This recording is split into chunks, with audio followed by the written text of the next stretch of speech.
Welcome to Wicked Nightmares Horror Stories. These are real events retold as haunting bedtime tales. Let's get into it.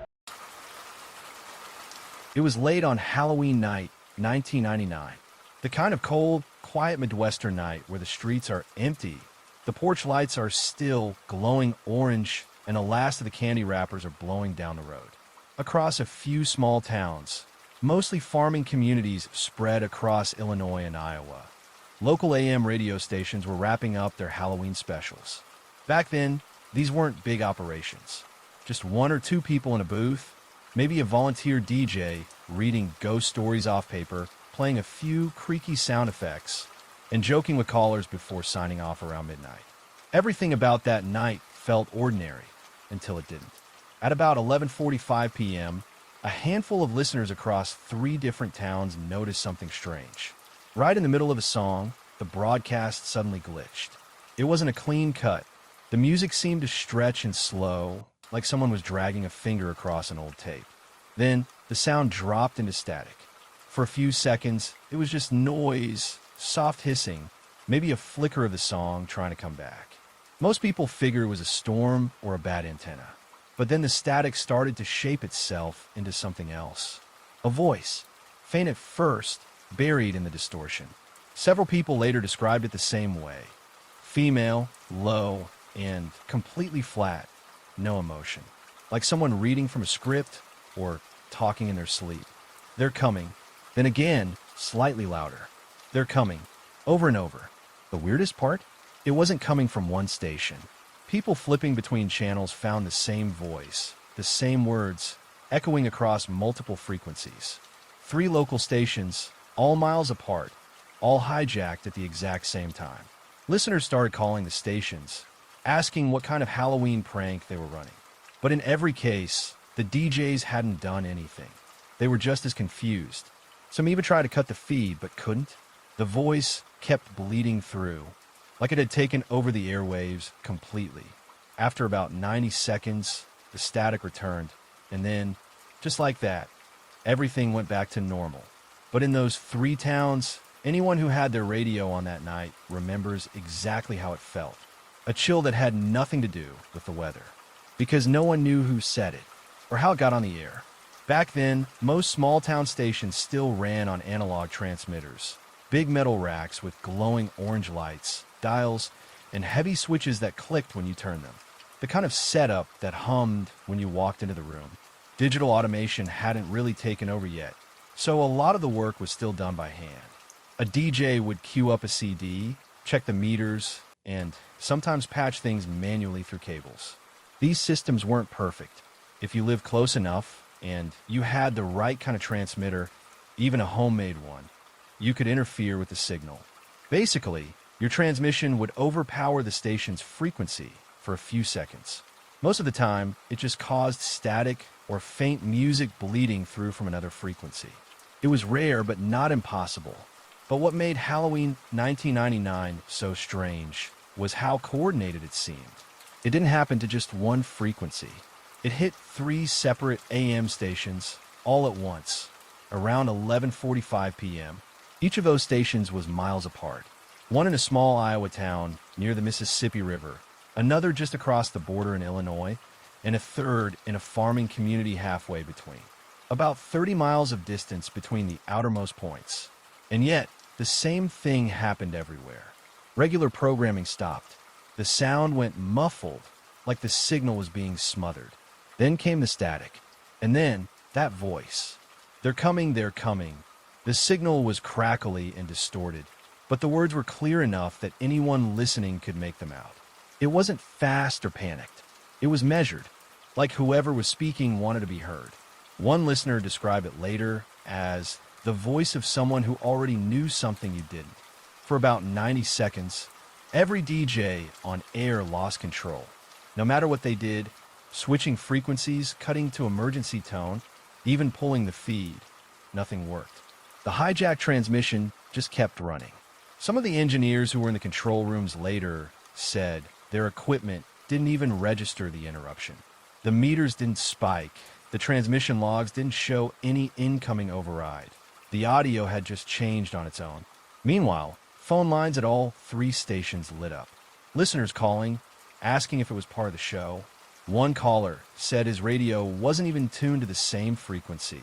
He was a few notches over and still heard it faintly under the music. Others claimed they heard a second sound behind the voice. Faint thumping, maybe footsteps, or someone breathing through static. One farmer said it sounded like metal scraping concrete. It's worth noting that this wasn't the first time a radio hijack had ever happened. There had been cases before, pranksters interrupting TV or FM signals for a laugh. But those were usually traceable. Someone always got caught. This one was different. The voice cut out suddenly. No fade, no glitch, just gone. Then, without warning, normal programming came back like nothing had happened. The song picked up mid-chorus. The DJ, audibly shaken, fumbled for words. One of them could be heard saying, "Okay, I don't know what that was, folks." Then a nervous laugh. Then silence. Most listeners assumed it was just a Halloween gag. A creepy broadcast stunt, something the stations had coordinated for fun. But within minutes, all three stations started denying it. They hadn't planned anything.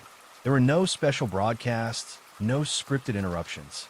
Every engineer who checked the logs said the same thing. There was no record of any signal interference. Nothing unusual in the transmitters. As far as their systems were concerned, nothing had happened at all. But the listeners, hundreds across 3 towns, knew what they'd heard. And in the hours that followed, some of them began to notice something else strange. Police scanners, shortwave radios, even baby monitors within a few miles of those towns, all reportedly picked up faint static bursts that night, just after midnight. A hiss, then silence, then a single phrase, half buried in noise. "They're coming." Within hours, the phone lines at the stations were jammed. Local police departments started getting calls too. People asking if they'd picked up anything strange on their scanners. By early morning, it had gone beyond rumor. The FCC had been notified. For the engineers at those stations, the first theory made sense. It had to be a pirate radio prank. Back then, there were always a few hobbyists experimenting with homemade transmitters. Some were harmless, just trying to reach their neighbors' radios. Others liked to push limits, hijacking local frequencies for a few seconds to shock people. But this one didn't fit that pattern. For one thing, the range was too big. To override 3 licensed AM stations across 3 counties, you need a transmitter powerful enough to draw serious attention, and probably melt your own equipment in the process. And then there was the timing. All 3 broadcasts went down within seconds of each other, not staggered, not fading in or out. It was synchronized. Engineers spent days trying to recreate the interference. They ran diagnostics, checked cables, swapped out transmitters. Everything came back clean. The systems had logged no intrusion. Still, the stories kept spreading. Listeners claimed the voice wasn't just repeating the phrase.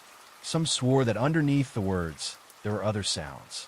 Soft at first, then clearer if you turn up the volume. A few said they heard metal scraping, or the echo of footsteps pacing over the static. One truck driver called in to a morning show saying it sounded like someone was banging on a door far away from the microphone. Another insisted there were screams in the background, almost too faint to catch. Most people brushed it off. The human brain fills in gaps when it's frightened, especially when you're listening through static. But there were a few who refused to let it go. Several amateur radio operators, the kind who kept shelves full of gear and antennas in their garages, had recorded the broadcast as it happened. Not because they knew it was coming, but because many of them routinely recorded frequencies for signal testing. They shared those tapes with the stations and later with the FCC. The analysis from the radio community was interesting. The modulation pattern, basically the shape of the signal, was wrong. It didn't match any known station's profile. One AM operator said it looked layered, like 2 signals were overlapping but out of sync, creating that eerie distortion effect. A few tried to isolate the voice with editing software. What they found was stranger. Parts of the transmission didn't follow normal amplitude patterns at all. In simple terms, it wasn't behaving like a real human voice run through a microphone. One technician reportedly sent his cleaned-up file to the FCC for deeper review. But after that, the recordings started disappearing. Not officially, No announcement, no confiscations. They just vanished. Links went dead. Tapes misplaced. One operator told a forum years later that the FCC office he'd mailed his copy to claim they'd never received it. Within weeks, talk about the 1999 Halloween signal faded from local news. The stations moved on. The listeners did too. But the engineers who'd been there that night, the ones who heard it live in their headphones, they didn't forget because they checked every machine, every wire, every meter. And there was no trace of any interference. Whatever that broadcast was, it hadn't come through their systems. It had come from inside them. In the days that followed, the story spread quietly through local news. Headlines like Halloween Airwave Hijack Mystifies Tri-County Area appeared in small papers. Nothing sensational, just straightforward reporting. 3 stations disrupted, unknown cause, federal investigation pending. The FCC sent a small team of technicians to review the sites. They drove out in white vans, checked antennas, examined grounding systems, even took notes on the terrain. The official assumption was still that someone nearby had hijacked the signal. But there was a detail that didn't make sense. Each of the 3 stations used different antennas, different relay paths, and even different manufacturers for their transmitters. None shared a power grid or frequency overlap. So how could one pirate signal override all 3? One of the FCC engineers, a veteran technician who'd worked on interference cases before, reportedly said off record that the power required to pull that off would have been way beyond civilian level. In his words, you'd need government-grade equipment or a military relay. But the official report never mentioned that. When the investigation concluded 2 weeks later, the FCC released a short statement. An unauthorized broadcast occurred on multiple frequencies in the Illinois, Iowa region on October 31st, 1999. The source of the interference could not be confirmed. That was it. No follow-up, no updates. The stations moved on, but the people who'd been on duty that night didn't. One of the DJs later said that for weeks afterward, every time he went live, he felt uneasy like something else was listening. A few weeks later, another strange detail surfaced. One of the engineers, curious, checked transmission logs from that night again. Normally, those logs showed a steady stream of voltage readings, second by second. But at exactly 11:45 p.m., the moment the broadcast switched, every station's log showed a perfectly flat line for 90 seconds. No speakers, no static, nothing. It was as if the transmitters had been unplugged from reality for a minute and a half. Around the same time, ham radio operators who'd been scanning other frequencies claimed to have caught fragments of that same phrase, "they're coming." But this time, it wasn't on AM bands. It was coming through shortwave far outside the local range. That discovery reignited speculation. Maybe it hadn't been a pirate at all. Maybe it was a signal bleed, some kind of transmission bouncing off the atmosphere, like a ghost frequency caught in a temperature inversion. It was rare, but scientifically possible. Still, no one could explain the synchronization. 3 stations, 3 different setups, all hijacked in the same 90-second window. Eventually, the media lost interest. The official file was archived, labeled unresolved. But among local radio enthusiasts and engineers, the story became something else, a sort of modern ghost tale. Every October, someone would bring it up again online, asking if anyone had the original recording. A few claimed to, but none of those clips ever matched the real broadcast logs. And by the next Halloween, even those recordings were gone too, vanished from servers. Accounts deleted, almost like the signal wasn't finished yet. Years passed. Most people forgot about the 1999 Halloween broadcast. The stations changed ownership, the DJs moved on, and the old analog transmitters were replaced by digital ones. But a handful of people, mostly engineers, ham operators, and late-night listeners, never really let it go. Around 2007, one of those hobbyists, a retired electronics tech from Davenport, Iowa, claimed he'd found something strange on an old hard drive. It was a folder from his radio logging software dated October 31st, 1999. Inside were bits of audio files, static bursts he used to record automatically during signal drops. He stitched them together, boosted the audio, and shared a short clip online. It was faint, badly degraded, but you could still make out the voice. They're coming. Same tone, same pacing, same cold distance.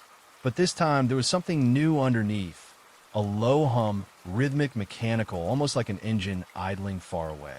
Some people who analyzed the waveform claimed the hum repeated every 6 seconds with perfect precision, like a coded pulse.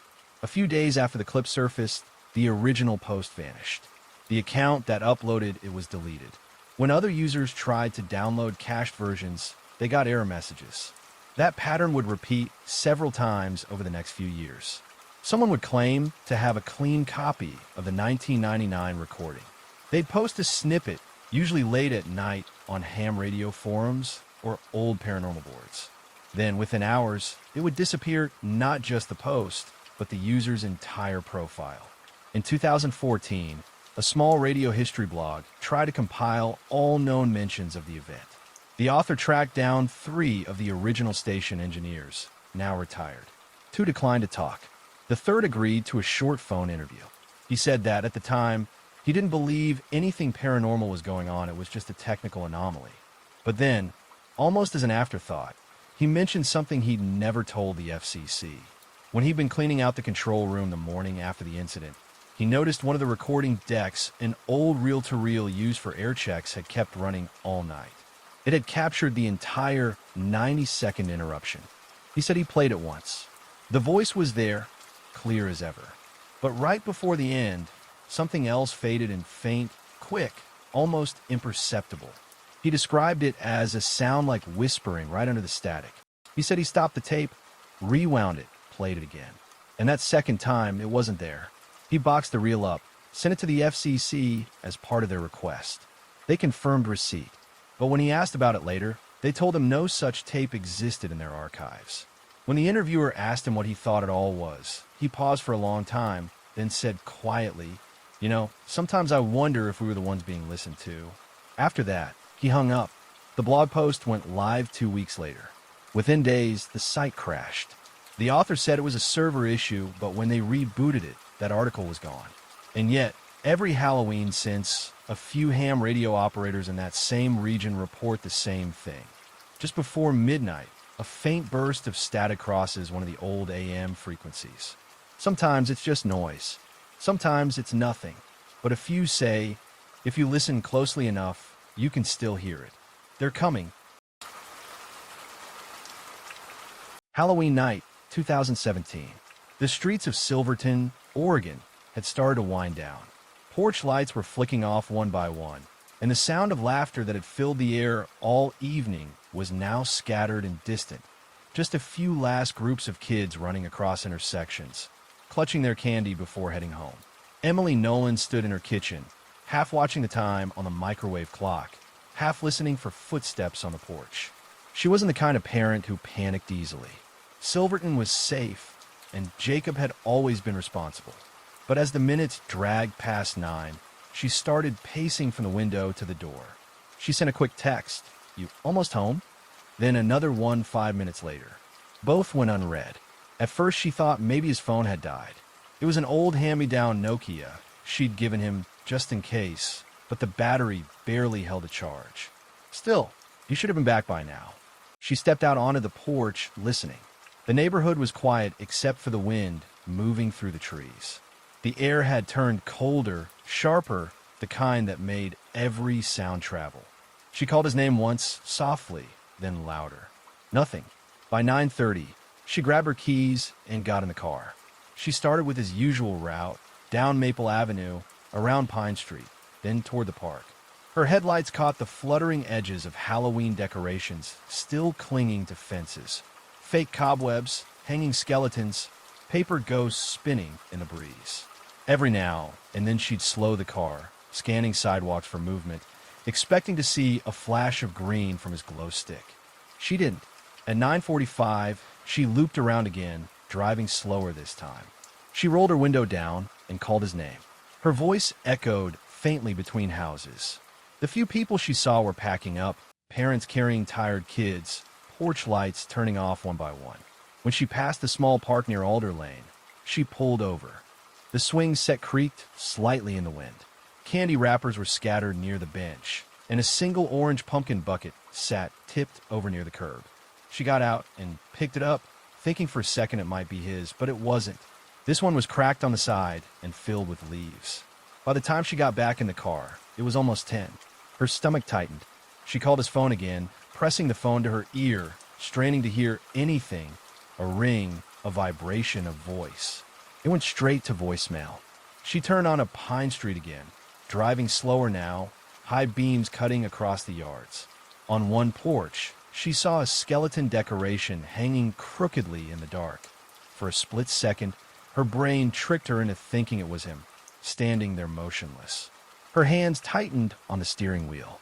When she got home a few minutes later, she tried to convince herself that he'd just lost track of time. Maybe a friend's parent had offered to drop him off. Maybe he was sitting in someone's living room trading candy. She waited another 15 minutes before calling the police. At 10:15 p.m., Emily dialed 911. Her voice was calm at first, explaining that her son hadn't come home, that he was probably fine, but it had been more than an hour. As she gave the dispatcher his name, description, and costume, her voice started to shake. The dispatcher asked if there was anyone he might have gone with. Emily said no, he'd gone alone. By 10:30, a patrol car pulled up in front of the house, red and blue lights flashing faintly across the pumpkins, still glowing on her porch. The officer asked her to walk him through the night one more time. When she finished, he nodded and said they'd start canvassing the area right away. Emily stood on the porch as the car drove off, the lights fading into the distance. The street was completely still now. Not a single trick-or-treater left, not a sound except the rustling of leaves. She went back inside and sat by the front window, staring out at the empty road, waiting for headlights that never came. That was the last normal moment before the search for Jacob Nolan began. The search for Jacob Nolan began before midnight. By then, the streets of Silverton were completely empty. Porch lights off, candy bowls put away, pumpkins still flickering faintly on porches. The town looked peaceful, but for Emily, every shadow felt wrong. 2 patrol cars started down Maple and Pine, their spotlights cutting through the fog that had begun to settle. Officers walked in pairs, knocking on doors, asking if anyone had seen a 12-year-old boy in a skeleton costume with a green glow stick around his neck. Most people said no. A few said they'd seen him earlier, hours before, but nothing since. Around 11:30, a sergeant from the Marion County Sheriff's Office arrived to coordinate the search. He ordered a grid sweep of the neighborhood and called an AK-9 team from Salem. Within an hour, the quiet residential blocks were dotted with flashlights, radios, and the occasional bark from the search dog.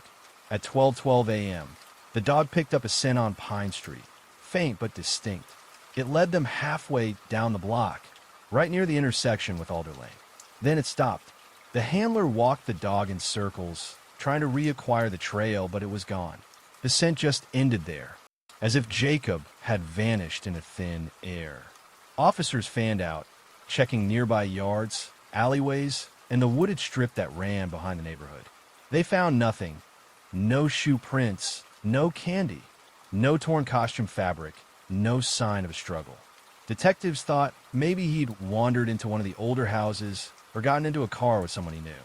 But when they asked Emily if there was anyone Jacob might have trusted enough to accept a ride from, she shook her head. He didn't even know anyone on that side of town. By sunrise, the police had covered every block within a mile radius. Volunteers started showing up, neighbors, friends, even people from nearby towns who had seen the story spreading online overnight.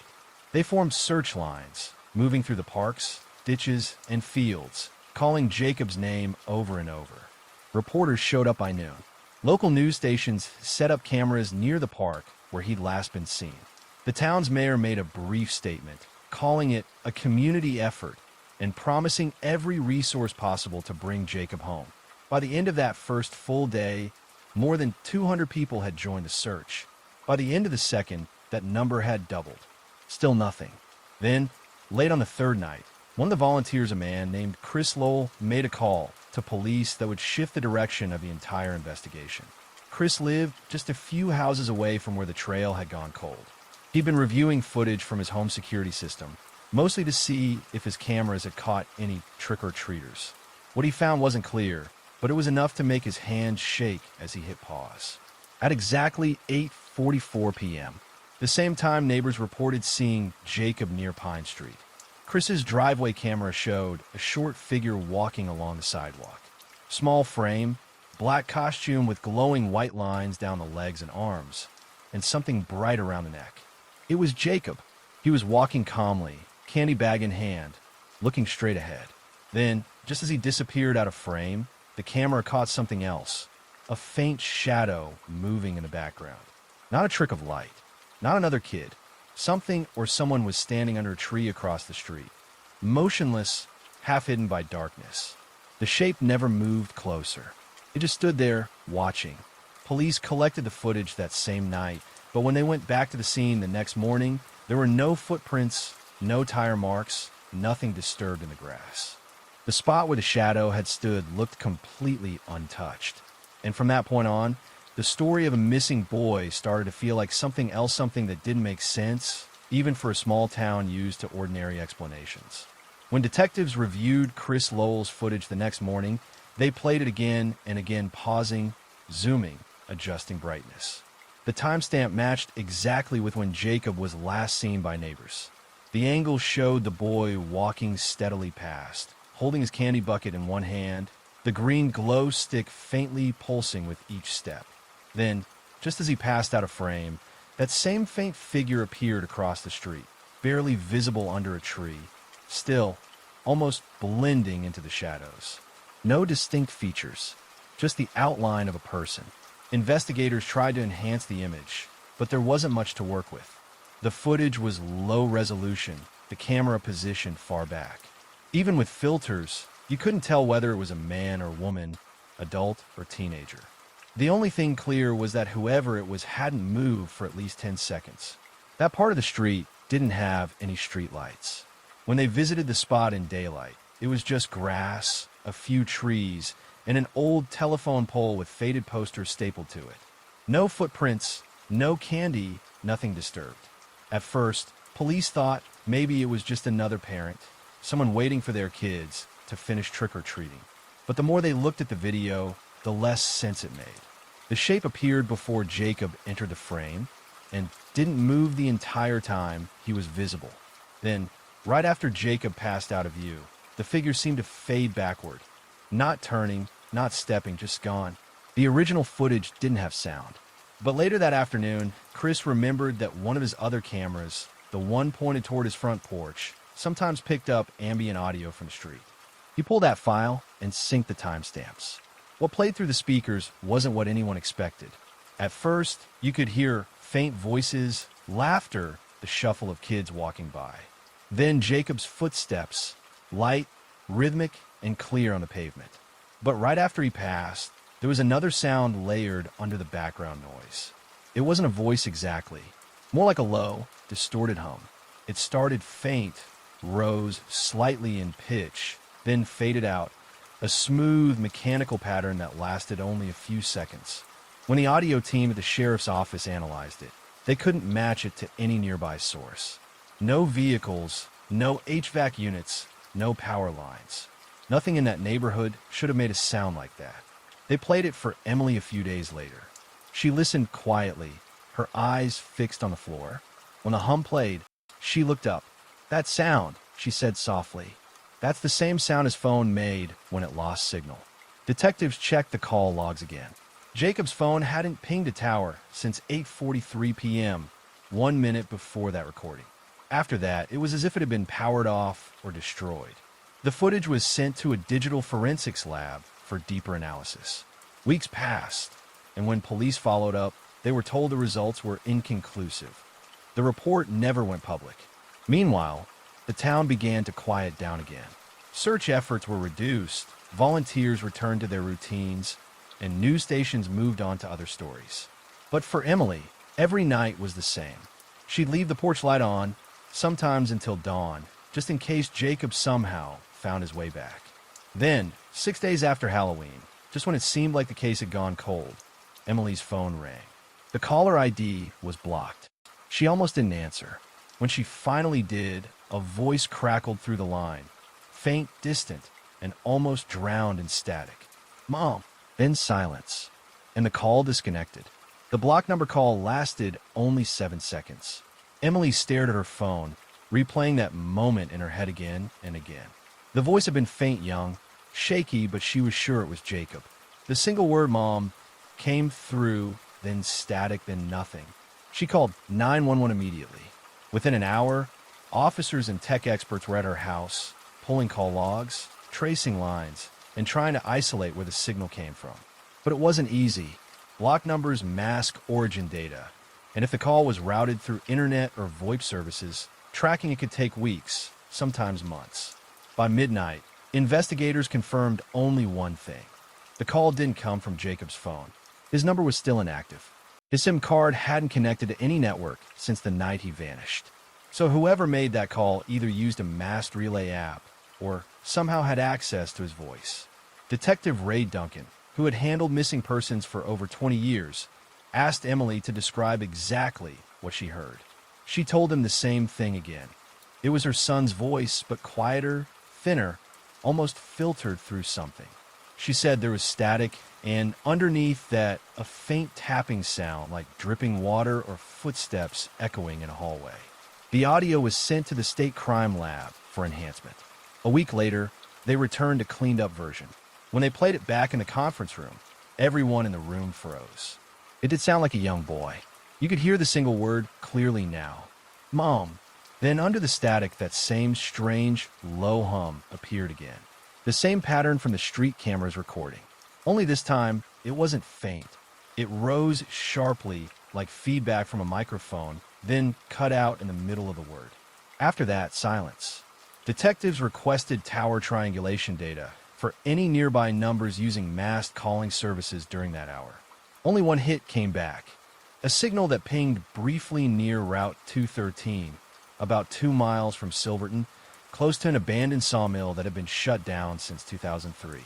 When officers went out there the next morning, they found the area fenced off, half covered in ivy and moss. The main structure was collapsing inward, with rusted equipment scattered inside. But near one of the side doors, they found something odd. A child's footprint in the dirt, small and clear, like someone had stepped there recently. Next to it, a single candy wrapper, the kind handed out on Halloween. It could have been nothing. A raccoon dragging trash, or an old footprint from a past search. But it lined up eerily close to that ping. Investigators swept the building, checking every corner, basement, and tunnel. They found no signs of life. But in one of the old offices, behind a pile of broken desks, a deputy found a small cracked phone screen. No battery, no SIM card, no casing. Just a shattered display. When they ran the serial number etched on the side, it matched Jacob's phone. Forensics couldn't determine how long it had been there. Maybe days, maybe months. The circuit board was corroded. But one detail stood out. The internal microphone appeared to have been intentionally removed. Emily wasn't told that part right away. Detectives wanted to be sure before they said anything. But word got out through neighbors, volunteers, and eventually reporters. And before long, Silverton's quiet streets turned into rumor central. Some said it was a prank. Others claimed someone had been imitating the boy's voice using online tools. But the timing, the hum, the location, none of it added up. And then, a week later, something new appeared. Early one morning, a mail carrier on Oakwood Lane found a small, unmarked envelope sitting on top of his bag inside the post office. It had no stamp, no sender name, just Emily's address, written in black ink. He handed it to the sheriff's office. Inside was a single photo, grainy, low light, clearly taken at night. It showed what looked like a forest path, maybe near a creek. In the center, illuminated by a faint green glow, was what looked like the shape of a boy wearing a skeleton costume. But his head was turned away, and in the bottom right corner of the photo, written in uneven letters, was one word: home. Detectives traced the photo's paper and ink. It was printed on a cheap home printer using a cartridge that had run out of color halfway through. The location looked like the woods near Silver Creek, about a mile from the sawmill. Search teams went there the same afternoon. They found the spot. Same crooked tree, same bend in the creek. But no sign of Jacob. No footprints. No costume. Nothing. The photo was logged as evidence, but a tech analyst noticed something strange when they brightened the image. Behind the boy, just barely visible, was a tall, shadowed figure. Too far to identify, but standing perfectly still. To this day, the sender of that envelope has never been found. Jacob Nolan remains missing. Every Halloween, a few residents in Silverton still report hearing faint tapping near the old sawmill, like a soft knock that echoes once, then fades into the dark. In October of 2014, a family-owned haunted house in rural Ohio became the center of one of the strangest Halloween incidents local police had ever investigated. The place was called the Miller Farm Haunt, a massive red barn on the edge of town, surrounded by cornfields and dirt roads that turned to mud whenever it rained. For years, it was one of those small-town traditions people looked forward to. Kids from neighboring counties would pile into cars, pay a few bucks at the gate, and walk through the barn while friends with fake chainsaws jumped out to scare them. It wasn't fancy, but it worked. The Miller family put heart into it. Fog machines, strobe lights, plywood walls painted with fake blood. Dave Miller, the owner, ran it with his wife and a small group of volunteers, mostly teenagers from the local high school. They'd spend all of October turning the barn into a maze of flickering lights and cheap horror soundtracks. But that year, something about the place felt different. Dave said it started around mid-October. Every night, after closing, once the guests were gone and the lights were off, he'd walk through the barn to make sure nothing was left plugged in. That's when he started noticing things he couldn't explain. He'd hear faint movement from upstairs, slow, deliberate footsteps like someone pacing the floor. Sometimes a door would creak open when no one was there. Other times, the chain hanging from prop display would start swaying on its own. At first, he blamed it on drafts or old wood settling. But the noises got louder as Halloween approached. One night, around 11:30, he stayed late to fix a broken fog machine. He was the only one there. While testing the machine, he heard what sounded like heavy boots walking across the upper floor. They moved from one side of the barn to the other, stopped for a few seconds, then started again. Dave called out, thinking maybe a volunteer had come back for something. No answer. He climbed the creaky stairs, flashlight in hand, but the upper floor was empty. No footprints, no tools out of place. Just a faint smell of dust and paint. When he told his crew about it the next day, they laughed it off. "Man, you've been spending too many nights in there," one of them joked. And Dave agreed, sort of. He wanted to believe it was in his head. But 2 nights later, one of his actors, a girl named Megan, came downstairs pale as a ghost. She said she heard someone whisper her name right behind her while resetting a prop near the stairwell. When she turned around, no one was there. Dave didn't tell her about the footsteps. He just nodded and told her maybe sound was echoing through the rafters. Still, the story spread. By the following weekend, half the volunteers were uneasy being upstairs alone. That's when guests started noticing things, too. On Friday night, October 24th, a couple visiting from Columbus told the ticket booth that one of the screams they'd heard upstairs didn't sound fake. They thought maybe someone had gotten hurt.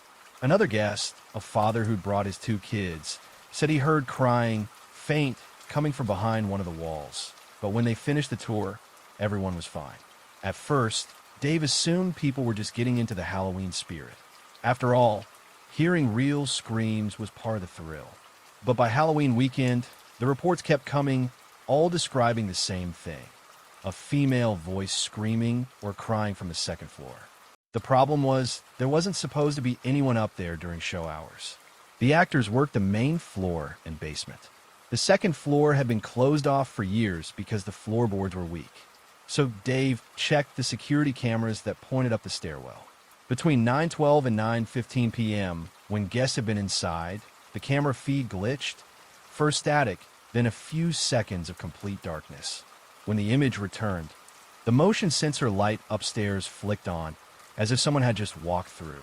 No one on staff was up there. That night, when Dave locked up, he left a voice recorder on the second floor, just to prove to himself it was nothing. The next morning, he played it back in the kitchen while drinking his coffee. For the first few minutes, it was silent except for creaking wood and distant wind. Then, about halfway through, something faint came through the speaker, a soft metallic sound, followed by what might have been breathing. Then, right before the file ended, a whisper so quiet he almost missed it. It said, "They're not gone." Dave didn't tell anyone about the recording. He deleted it, packed up his gear, and told his wife he was done working alone at night. But by then, it was too late. Whatever was happening at Miller Farm had already started. The Miller Farm haunt was packed. The line outside stretched halfway down the dirt road. Cars parked in ditches, kids running around with glow sticks. Inside the barn, the air smelled like hay, fog machine oil, and cheap latex masks. It was chaotic but normal until just after 9. Two high schoolers, a boy and a girl, came sprinting out of the barn straight past the ticket booth. They didn't stop until they were in the parking lot. Both were pale, shaking, and insisting someone had been trapped upstairs. The girl told staff they'd been halfway through the tour when she saw a woman standing in the corridor near the second floor landing. She described her as older, maybe in her 30s, wearing torn clothes, long dark hair hanging in her face. At first, she thought it was part of the show, but the woman wasn't moving. She was just standing there, whispering something over and over, too quiet to understand. The boy said when he took out his phone to take a picture, the woman turned and walked toward a door at the end of the hall. The problem? There wasn't supposed to be a door there. The layout hadn't changed in years. Dave Miller heard the story and thought it had to be a misunderstanding. Maybe one of the actors had wandered off script. He went upstairs with a flashlight, but the entire second floor was empty. The air was colder than it should have been. He checked the wall where the door was supposed to be. Just solid wood paneling. No hinges, no seams. But when he tapped it, it echoed like there was space behind it. Later that night, after everyone left, Dave pulled up the camera feed from the stairwell monitor. Around the exact time the teens said they'd seen the woman, the feed glitched for less than 2 seconds static, a flash of white light, then black. When it came back, the sensor light upstairs flicked on by itself. No figure appeared, but on the audio track, a faint voice could be heard in the background. A whisper. 3 words, "Don't open it." Dave didn't tell the volunteers right away, but word got out. The next day, one of the actors, a guy named Ryan, asked if he could move his station downstairs. He said he didn't feel comfortable being near the stairs anymore every time he stood there. He swore he could hear faint breathing from the top step. By Halloween morning, tension was high. The volunteers joked about the lady upstairs, but no one wanted to be alone in the barn, not even in daylight. When the local paper stopped by to take photos for a holiday feature, Dave almost canceled the event. But tickets had already sold out. Hundreds of people were planning to come. So he convinced himself the voice had to be interference, a glitch in the mic line. That night, Halloween, will be their biggest show yet. It would also be their last. Halloween night, 2014. The Miller Farm haunt opened its doors for the final time at 6 p.m. The sky was clear, the air cold enough for breath to show, and the line outside formed long before sunset. People from nearby towns, Mansfield, Bucyrus, even as far as Columbus, drove out, just to see what all the hype was about. Inside, the volunteers were doing their best to keep up. Ryan, the college student who usually worked the upstairs corridor, stayed near the stairwell this time. He didn't like it up there anymore. The others teased him about it, but quietly, no one else volunteered to go up either. Dave had already decided to keep the second floor sealed. The lady upstairs' story had spooked the staff, and with so many people coming through, he didn't want anyone getting hurt. But around 9:45, that decision got complicated. The generator that powered the fog machines and strobe lights started cutting out. Every few minutes, the lights would flicker, then come back. Dave thought it was the cold air, maybe condensation messing with the circuits, so he went out back to reset it. While he was gone, Ryan noticed something strange. From the base of the stairwell, he could see a faint light flickering up top. The second floor was supposed to be dark, locked off, but the glow pulsed every few seconds, dim, yellow, like a candle or a phone flashlight. He called out, thinking maybe a guest had wandered where they shouldn't. No answer. Then, over the noise of the sound effects and chainsaws, he heard it. A woman's voice, faint but distinct. Not screaming, not whispering this time. Just speaking, softly. It sounded like she was saying a name. He thought maybe one of the volunteers was pranking him. So, Against his better judgment, he started up the stairs. The boards creaked under his boots, dust drifting through the fog. The closer he got to the top, the clearer the sound became, slow, rhythmic words. He couldn't tell what they were, but they repeated in the same low tone. He reached the landing, shined his flashlight around. The light bounced off cobwebs, stacks of old lumber, a row of broken props. The air was cold and still. Then he saw it, a faint outline near the far corner like someone standing in shadow.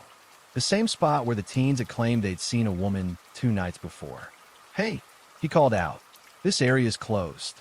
No response. He stepped closer, one hand gripping the rail. The light flickered again, then went out. Downstairs, guests in the maze heard a loud thud. It wasn't part of the show.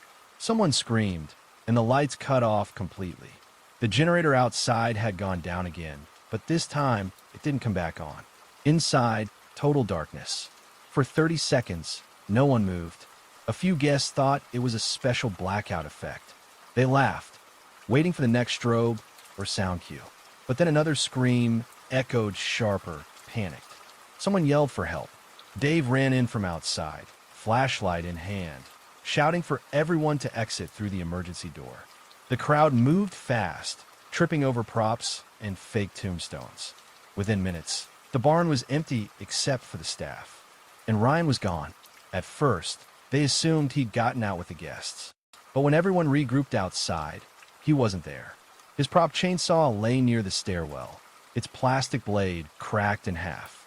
His mask, a cheap skeleton half-face, was still on the floor.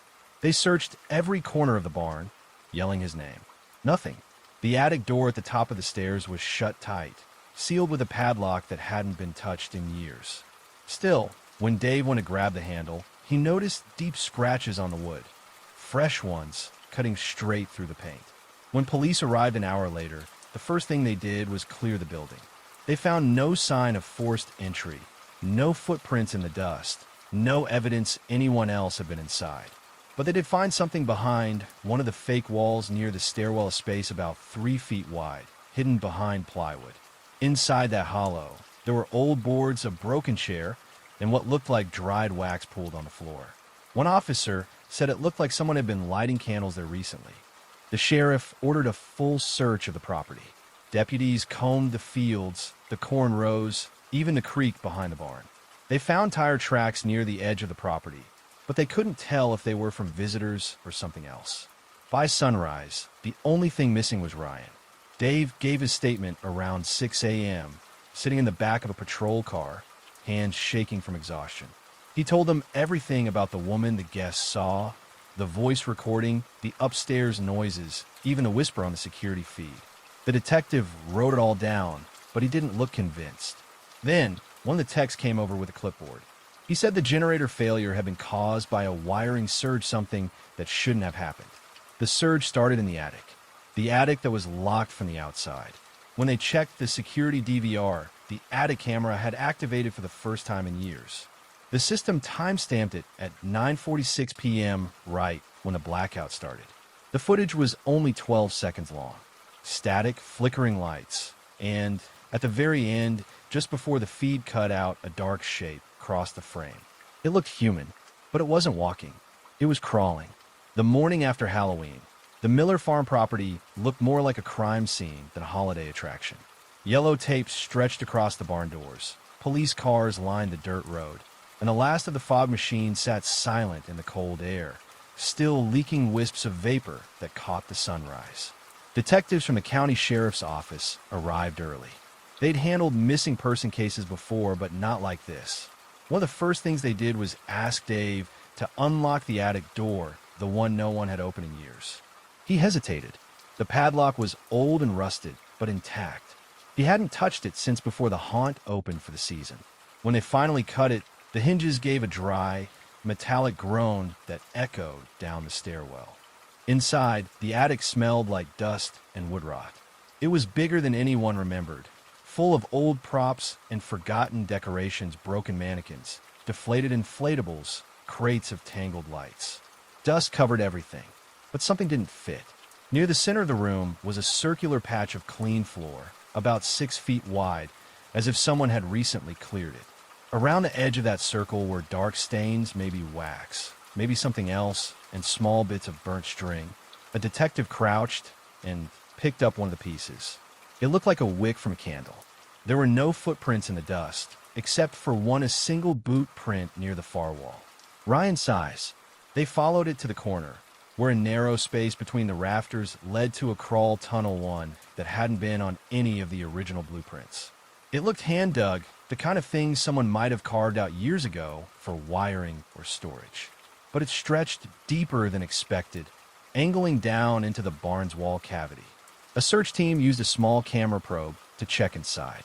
The tunnel went about 15 feet down, ending in a pocket of dirt and broken boards. They didn't find Ryan, but the camera picked up something strange, several small pieces of fabric stuck between the boards. When they pulled them out, the material matched the torn sleeve from his costume. Back at the sheriff's office, investigators reviewed the attic camera footage again. It was low quality and distorted, but one frame caught their attention. Just before the feed cut out, something flashed against the lens, a quick, bright reflection, like light bouncing off metal. The text enhanced the image, frame by frame. It wasn't metal. It was a human eye. The angle didn't make sense. It was too close to the lens, as if someone had crawled right up to the camera and stared into it upside down. When they checked the timestamp, it was 9:46 and 27 seconds p.m., the exact second the blackout started and Ryan vanished. News of the disappearance spread fast. Local reporters showed up, neighbors brought food for the Millers, and within days, amateur ghost hunters started sneaking onto the property. Everyone had a theory that Ryan ran away, that someone kidnapped him, or that the woman upstairs had been real all along. Dave, though, just wanted answers. He shut down the attraction for good, boarded the barn, and told police they could keep all the footage and recordings. He didn't want any of it back. But the case never went anywhere. The footage was inconclusive. The crawl space led to nothing, and Ryan's phone, wallet, and car keys were all still in his locker. No activity on his accounts, no new leads. 2 weeks later, the sheriff's office closed the official investigation, labeling it an unresolved missing person. For a while, life in town went back to normal until December, when Dave returned to the property one last time to collect equipment he'd left behind. It was early morning. The ground was frozen, the barn silent. But when he unlocked the side door, the motion sensor light flicked on upstairs. He stood at the bottom of the stairwell, staring up. Then, from somewhere in the dark, he heard it again, that faint voice. This time clear, a whisper drifting down through the rafters. "Don't open it." After that morning, Dave Miller didn't go back to the barn again. He locked the doors, nailed plywood across the entrances, and handed the keys to the county. He told his wife, if they want to tear it down, let them. "I'm done." But the county didn't tear it down. The Millers owned the land outright, and without a clear criminal case, the property just sat there untouched. By spring, the weeds grew waist-high, the paint peeled from the barn sides, and the once famous Miller Farm Haunt sign hung crooked, one chain broken. Still, people came. First, it was a few teens with flashlights, sneaking in at night to film TikToks. Then it was amateur investigators with EVP recorders, hoping to capture the scream. And eventually, a few local journalists tried to do follow-up pieces, all of them leaving with stories that didn't make sense. One reporter claimed his camera shut off the moment he reached the second floor. Another swore he saw light moving through the attic window, like someone walking past with a lantern, even though the electricity had been cut for months. But the strangest detail came from the sheriff's department. In 2016, almost 2 years after Ryan disappeared, a new deputy was cataloging old evidence from the case. When she plugged in one of the original security hard drives to verify the files, it started glitching. Frames from the attic feed flickered across her monitor, looping, freezing, then distorting until one frame froze completely. It wasn't the same image police had seen before. This time, the camera showed the attic perfectly still, lit by natural daylight. A man stood in the middle of the frame pale, motionless, wearing the same dark jeans and work shirt Ryan had worn that night. He was facing the camera. But here's what made it impossible: the date stamp. It read October 29th, 2016, 2 years after he vanished. The techs tore apart the drive, thinking it was a glitch or a hoax. But there was no sign of file tampering. The drive had been locked in an evidence cabinet since the week after the disappearance. They sent the image to the FBI's Digital Forensics Unit. The official conclusion? Unverifiable artifact. Unofficially, one of the analysts told a reporter off the record that the image looked too clean to be an error. After that, the county sealed the file. Today, the Miller farm still stands, though it's fenced off and posted with no trespassing signs. The boards over the doors are newer, heavier, nailed in from the inside. Locals say on cold nights, if you drive down County Road 12 and turn off your headlights, you can see the faint glow of orange coming from the second floor window of the same room where the real scream was first heard. Some say it's just light reflecting from passing cars. Others swear it's the old fog machine, still somehow running after all these years. And a few, mostly the ones who worked there that Halloween, say it's Ryan, still trapped in the attic, still staring into the camera, waiting for someone to open the door again. That was another real bedtime story from Wicked Nightmares Horror Stories. Make sure you subscribe so you don't miss what comes next.